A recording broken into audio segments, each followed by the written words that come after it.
যাকাতের মাধ্যমে আল্লাহ পাক মানুষের সম্পদকে পবিত্র আর পরিশুদ্ধ করে নেন। যেমনটি আল্লাহ পাকও সূরা তাওবার 103 নম্বর আয়াতে আল্লাহ সুবহানাহু ওয়া তাআলা জানান দেন, নবীজিকে লক্ষ্য করে আল্লাহ পাক বলেন, খুয মিন আমওয়ালিহিম সাদাকাতান তুতাহহিরুহুম ওয়া তুযাক্কিহিম বিহা, খুয মিন আমওয়ালিহিম সাদাকাতান তুতাহহিরুহুম ওয়া তুযাক্কিহিম বিহা।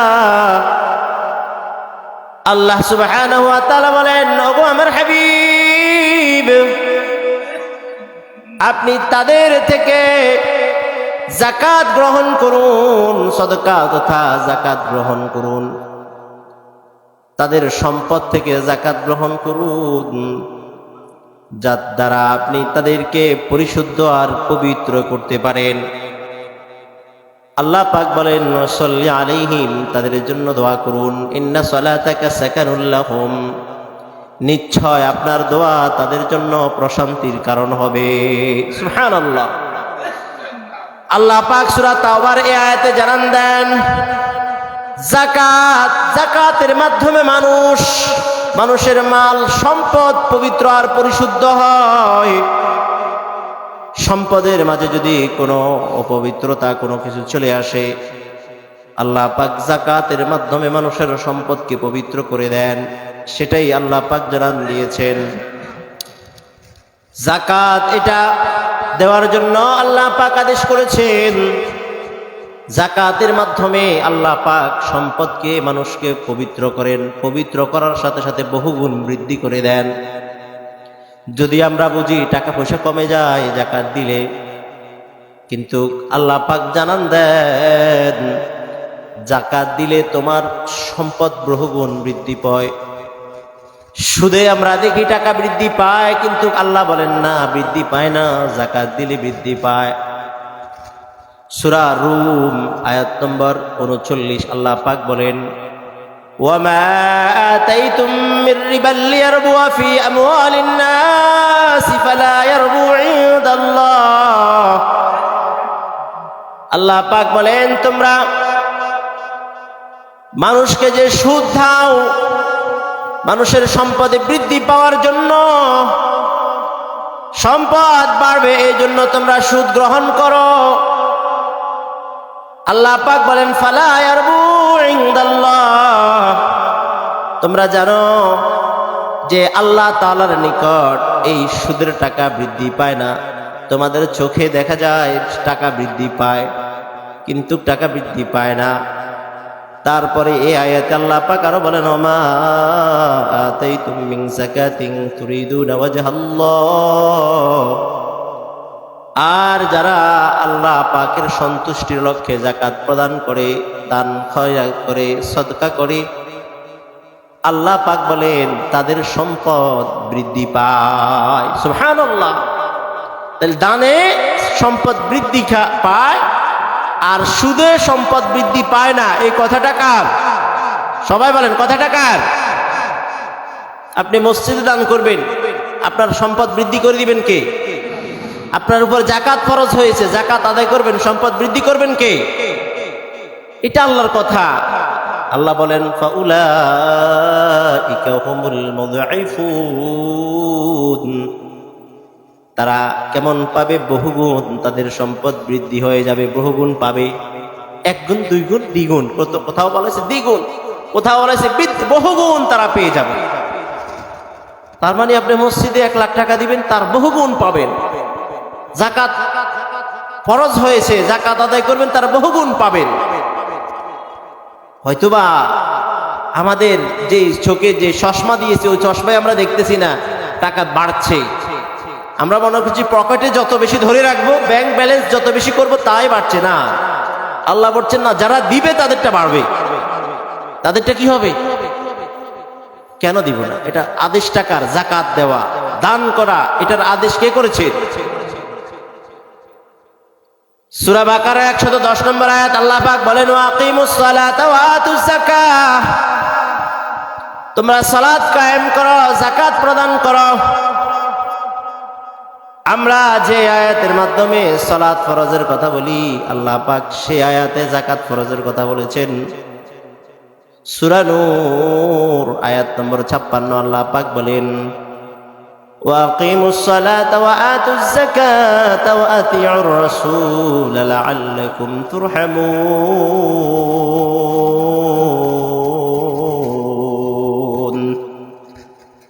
আল্লাহ জানান দেন, ওয়াকিমুস সালাহ, নামাজ কায়েম করো, ওয়া আতুজ যাকাত, যাকাত প্রদান করো, ওয়া আতিউর রাসূল,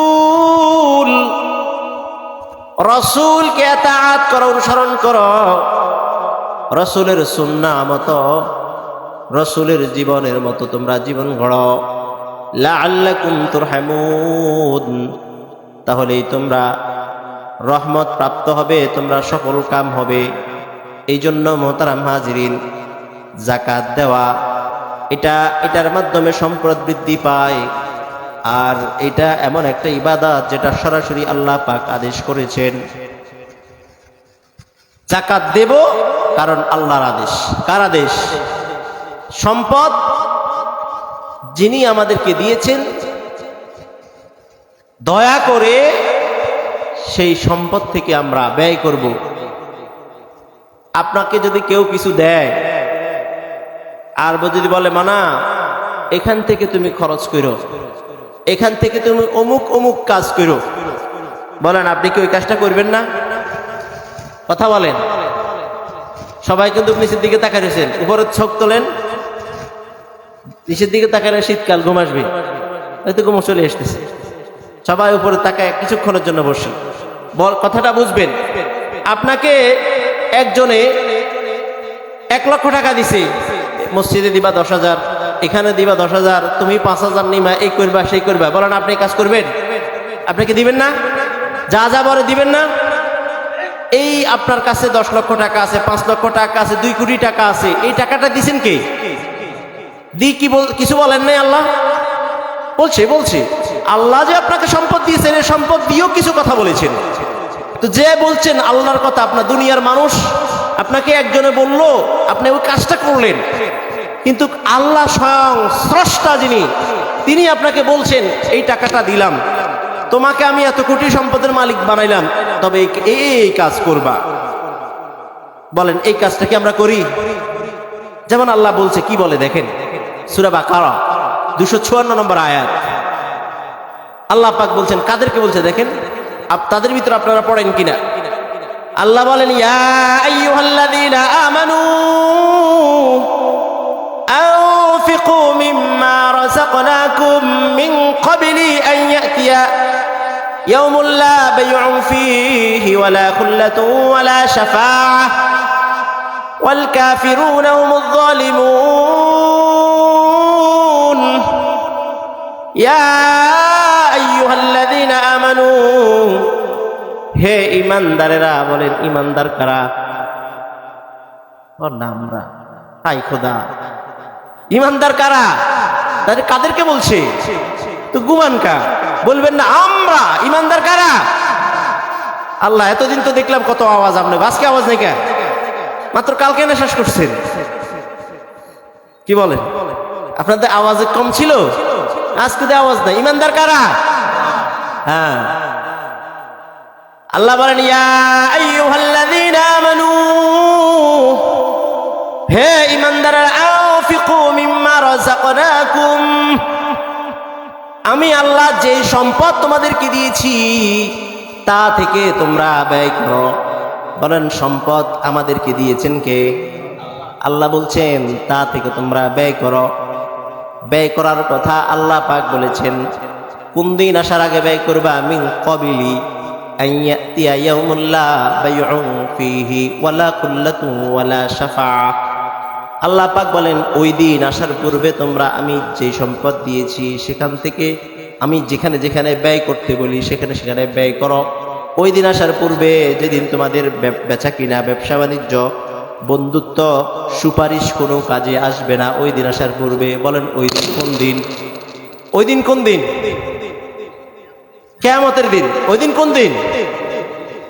ওই দিন আসার পূর্বে যেই দিন তোমাদের বন্ধুত্ব কোনো কাজে আসবে না, যার টাকা বেশি তার বন্ধু বেশি, ঠিক কিনা? আল্লাহ পাক কথা যে বলতেছে এটা হিকমত আছে, যে তুমি দুনিয়াতে তোমার টাকা আছে, বন্ধু আছে, তোমার সুপারিশ আছে, তোমার ব্যবসা বাণিজ্য আছে, কিসের কারণে? টাকার কারণে। কিসের কারণে? কিন্তু এই বন্ধুত্ব, এই ব্যবসা বাণিজ্য, এই সুপারিশ বলেন ওই দিন, যেই দিন কিয়ামত হবে ওই দিন কোনো কাজে আসবে না। আল্লাহ বলেন আনফিকু মিম্মা রাযাকনাকুম, আমি যে সম্পদ তোমাদেরকে দিয়েছি সেখান থেকে ব্যয় করো। ওই দিন আসার পূর্বে যেই দিন তোমাদের কোনো উপকারে আসবে না, তোমাদের সুপারিশ কোনো উপকারে আসবে না, সম্পদ কিছুই উপকারে আসবে না।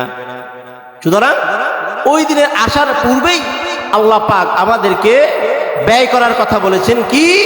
ওয়াতুজ যাকাত, যাকাত প্রদান করো, যাকাত প্রদান করতে হবে, যাকাত দিতে হবে, এবং অন্যান্য দান খয়রাত করতে হবে, নিজের পরিবার পরিজনের জন্য খরচ করতে হবে, মানবিক কাজে খরচ করতে হবে, মসজিদ মাদ্রাসা সহ এসব কাজে আপনাকে খরচ করতে হবে, এটা আল্লাহর আদেশ। তো প্রথমত হলো যাকাতের বিষয়ে আল্লাহ পাক বলেছেন। আমরা আমাদের আজকের আলোচনা যাকাত আর দান নিয়ে আলোচনা করছি। এটা আল্লাহ পাকের আদেশ, শুধু আল্লাহর আদেশ, এখানেই শেষ নয়। এটা আমার আপনার নবী মুহাম্মদুর রাসূলুল্লাহ সাল্লাল্লাহু আলাইহি ওয়াসাল্লামেরও আদেশ। রাসূলুল্লাহ সাল্লাল্লাহু আলাইহি ওয়াসাল্লাম আদেশ করেছেন। বুখারী শরীফ 1395 নম্বর হাদিসের বর্ণনা।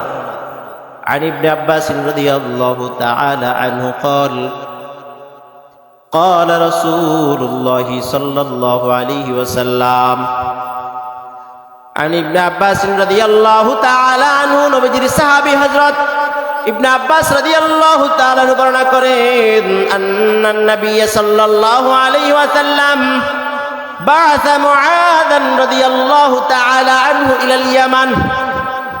নবীজি সাল্লাল্লাহু আলাইহি ওয়াসাল্লাম মুআয রাদিয়াল্লাহু তাআলা আনহুকে ইয়ামানে গভর্নর হিসেবে প্রেরণ করেন। নবীজি সাল্লাল্লাহু আলাইহি ওয়াসাল্লাম فقال ادعهم الى شهادة ان لا اله الا الله واني رسول الله। মুআয রাদিয়াল্লাহু তাআলা আনহুকে নবীজি সাল্লাল্লাহু আলাইহি ওয়াসাল্লাম ইয়ামানের গভর্নর হিসেবে প্রেরণ করেন আর বলতেছেন, শোনো শোনো মুআয, তুমি তাদেরকে বলবা, মানে ইয়ামানবাসীদেরকে তুমি বলবা, আমি আদেশ করছি তারা যেন লা ইলাহা ইল্লাল্লাহ এই বিষয়ে সাক্ষ্যদান করে এবং আমি যে আল্লাহর রাসূল এই বিষয়ে সাক্ষ্যদান করে। দুইটা কথা বলছেন। তারপরে নবীজি বলেন ফা ইনহুম আতাউ লিযালিক, যদি তারা এই দুইটা কথা মেনে নেয়, ফা আলিমহুম তাদেরকে জানান দাও, আন্নাল্লাহ ক্বাদ ইফতারাদা আলাইহিম 5 সালাওয়াতিন ফি কুল্লি ইয়াউমিন ওয়া লাইলা, তাদেরকে জানান দাও এটা মানার পরে আল্লাহ পাক তাদের জন্য দিনে রাতে 5 ওয়াক্ত সালাত ফরজ করেছে, তারা যেন এটা মেনে নেয়। নবীজি মুআযকে বলেন ফা ইনহুম আতাউ লিযালিক, যদি তারা এটাও মেনে নেয়, প্রথমটা বলছে সেটা যদি মানে এটা বলবা, এটা যদি মেনে তারপর এটাও বলবা, ফা আলিমহুম তাদেরকে তারপরে বলবা আন্নাল্লাহ ক্বাদ ইফতারাদা আলাইহিম সাদাকাতান ফি আমওয়ালিহিম, আল্লাহ পাক তোমাদেরকে যে সম্পদ দিয়েছেন ওই সম্পদের মধ্য থেকে তোমাদের জন্য সদকাকে, দান খয়রাতকে, যাকাতকে ফরজ করেছেন, এটাও তাদেরকে বলবা। যাকাত তাদের উপর ফরজ করেছেন, দান করা তাদের উপর ফরজ করেছেন। তারপরে নবীজি বলেন তুখাযু মিন আগনিয়াইহিম ওয়া তুরাদ্দু আলা ফুকারাইহিম, কিভাবে করবা দান খয়রাত, কিভাবে সদকার যাকাত আদায় করবা। তুখাযু মিন আগনিয়াইহিম, যারা ধনী তাদের থেকে নিবা, ওয়া তুরাদ্দু আলা ফুকারাইহিম, দরিদ্র যারা তাদেরকে দান করবা, তাদেরকে বিতরণ করবা। এই হাদিসে বোঝা যায় নবী সাল্লাল্লাহু আলাইহি ওয়াসাল্লাম একটা রাষ্ট্র গঠন করার জন্য রাষ্ট্রপ্রধানকে, রাষ্ট্রের গভর্নরকে পাঠাচ্ছেন যে তিন কাজ দিয়ে। একটা হলো ঈমান, শাহাদা লা ইলাহা ইল্লাল্লাহ ওয়া আন্না মুহাম্মাদার রাসূলুল্লাহ, এক কাজ। এটা রাষ্ট্র গঠনের ফর্মুলা, লা ইলাহা ইল্লাল্লাহ মুহাম্মাদুর রাসূলুল্লাহ। 2 নম্বর হলো সালাত কায়েম করা, রাষ্ট্র গঠনের ফর্মুলা সালাত কায়েম করা। 3 নম্বর হলো যাকাত প্রদান করা, যাকাত আদায় করা। শুধু যাকাত দেওয়ার কথা বলা হয় নাই। এ মুআজ, তুমি তুখাযু মিন আগনিয়াহিম, তুমি যারা দরিদ্র নয়, যারা বৃত্তিয়া আছে, ধনী আছে, তাদের থেকে যাকাত নিবা। তাহলে রাষ্ট্রের কাজ নেওয়া, রাষ্ট্রের কাজ কি নেওয়া, এবং রাষ্ট্রের কাজ অতুরুদ্দু আলা ফুকরাইহিম, ফকিরদের মাঝে, দরিদ্রদের মাঝে বিতরণ করা। এটা কার কাজ? মুআজ রাদিয়াল্লাহু তাআলা কে ইয়ামানে পাঠাইতেছেন কি কাজে? কথা বলেন। রাষ্ট্রীয় কাজে। কি কাজে? রাষ্ট্রের একটা গভর্নর, বুঝুন তো। তার মানে আমাদের আগামী রাষ্ট্রপ্রধান যারা হবে তারাও এই কাজগুলোর তাদের দায়িত্ব। কি করা? দায়িত্ব। এই যে আমাদের আজকের বিষয় হলো যাকাত। যাকাত ভিত্তিক অর্থ ব্যবস্থা যদি চালু করা হয়, আমাদের রাষ্ট্রের দরিদ্রতা মোচন হবে ইনশাআল্লাহ। নবী একজন রাষ্ট্রের দায়িত্বশীলকে এই কাজগুলা দিয়ে পাঠিয়েছেন। তার মানে এটা নবীর আদেশ। আর সাহাবায়ে কেরাম নবীর আদেশ পেয়ে বাইয়াত গ্রহণ করেছেন। বুখারী শরীফ 1401 নম্বর হাদিস। عن جابر بن عبد الله رضي الله تعالى عنه قال بايعت رسول الله صلى الله عليه وسلم। নবীজির সাহাবী জাবের ইবনে আব্দুল্লাহ রাদিয়াল্লাহু তাআলা বলেন, আমরা নবীজির হাতে বায়াত গ্রহণ করেছি, শপথ গ্রহণ করেছি, আলা ইকামিস সালাতি ওয়া ইতাইজ যাকাতি ওয়ান নুসহি লিকুল্লি মুসলিম। 3টা জিনিসের উপর বায়াত গ্রহণ করেছি, যে নামাজ কায়েম করব, যাকাত প্রদান করব, ওয়ান নুসহি লিকুল্লি মুসলিম, সকল মুসলমানের কল্যাণ কামনা করব, একে অন্যের কল্যাণ কামনা করব। এই 3টা জিনিসের উপর ওনারা বায়াত গ্রহণ করেছেন, শপথ গ্রহণ করেছেন। তো শপথ গ্রহণ করা ইজতিমাইভাবে এই 3টা জিনিস রাখা জরুরি। তো আমরা বলতেছিলাম, নবী বলছেন যে এটা করবা, আর সাহাবা ইকরাম বলছেন আমরা এটা করব, বায়াত গ্রহণ করেছেন। আর নবী শুধু তাই বলেন না, বলছে যারা যাকাত দেবে না, যাকাত ভিত্তিক তারা অর্থনীতি চালু করবে না, তাদের জন্য আমার যুদ্ধ। আমার জন্য কি? আমি তাদের বিরুদ্ধে কি করব? যুদ্ধ করব। যাকাত সহ কয়েকটা বিষয়ে যারা পালন করবে না, বুখারী শরীফ 25 নম্বর হাদিসের বর্ণনা। عن ابن عمر رضي الله تعالى عنه قال, হযরত ইবনে উমর রাদিয়াল্লাহু তাআলা আনহু বর্ণনা করেন, قال رسول الله صلى الله عليه وسلم أمرت أن أقاتل الناس حتى يشهدوا أن لا إله إلا الله وأن محمد رسول الله। নবীজি সাল্লাল্লাহু আলাইহি ওয়াসাল্লাম বলেন, আমি আদিষ্টিত হয়েছি, আমি আদেশপ্রাপ্ত, আল্লাহ পাক আমাকে আদেশ করেছেন ততক্ষণ পর্যন্ত মানুষের সাথে যুদ্ধ করার জন্য। নবী বলছেন, নবীকে আদেশ করেছেন কে? বলেন, আমাদের নবীকে আদেশ করেছেন কে? নবী বলেন, উমিরতু, আমি আদিষ্ট হয়েছি, আমাকে আদেশ করা হয়েছে, আন নুকাতিলান নাস, মানুষের সাথে যুদ্ধ করার জন্য। কতক্ষণ? হাত্তা ইয়াশহাদু আল্লা ইলাহা ইল্লাল্লাহ ওয়া আন্না মুহাম্মাদার রাসূলুল্লাহ, যতক্ষণ না মানুষ এটা শাহাদাতটা সাক্ষ্য না দিবে, আল্লাহকে না মানবে, রসুলকে না মানবে, ততক্ষণ যুদ্ধ করো। আল্লাহ ঘোষণা দিয়েছেন, আল্লাহ আদেশ করেছেন নবীকে, নবী আমাদেরকে জানান দিয়েছেন। তারপরে 2 নম্বর বলেছেন, ওয়া তুকিমুস সালাতাল মাকতুবা, আল্লাহ যে ফরজ বিধান 5 ওয়াক্ত ফরজ করেছেন, এটা যতক্ষণ না মানবে ততক্ষণ পর্যন্ত যুদ্ধ করো। ওয়া তুআদ্দিজ যাকাতাল মাফরুদা, যারা ফরজ যাকাতকে যারা আদায় করবে না, যতক্ষণ পর্যন্ত তারা আদায় করবে না ততক্ষণ পর্যন্ত যুদ্ধ করো। ওয়া তাসুম রমাদান, যারা রমাদান মাসের রোজা রাখবে না তাদের বিরুদ্ধে যুদ্ধ করো। এই যে রমজান মাস চলে আসছে, নবী বলছেন আমাকে আল্লাহ আদেশ করছে যে যারা রোজা রাখবে না তাদের বিরুদ্ধে কি করো? যুদ্ধ করো। আর আপনাদের এই যে এলাকাতে আশেপাশে পর্দা দিয়ে দোকান দিলে আপনারা শুধু পাশে দিয়ে নিচের দিকে তাকায় চলে আসবেন, এই তো? কি কথা বলেন না? কি ইমানি শক্তি নাই? আল্লাহ 2-3 জন বলেন, এই আশেপাশে কোথাও দোকানে পাটে, আর আপনাদের দিয়ে সুযোগ সুবিধা আছে ভালো, বাগানে কোথায় কি হয় না? গত কয়েক বছর আগে বাগানে কেতলি সহ ধরা খাইছে আপনাদের এই যে আশেপাশে। চা চা বিক্রি করতেছে, চা বন, সামান্য চা বন, যারা বিক্রি করতেছে তারাও গুনাহগার, যারা খাইতেছে তাদের অবস্থা তো। তাহলে এখানে আমাদের পয়েন্টটা জাকাত। তবে এখানে যেহেতু রমজান আমাদের সামনে, যারা রমজানের রোজা অবহেলা করবে, পালন করবে না, আল্লাহ রসুলকে আদেশ দিয়েছে তুমি তাদের বিরুদ্ধে নবী যুদ্ধ করো। আর আপনার পাশে দিয়ে যুবক, প্রাপ্তবয়স্ক, শক্তিশালী, অসুস্থ নয়, সে রোজা ভাঙবে, আপনি চুপ করে বসে থাকবেন না যুদ্ধ করবেন? না, যুদ্ধের দরকার নেই।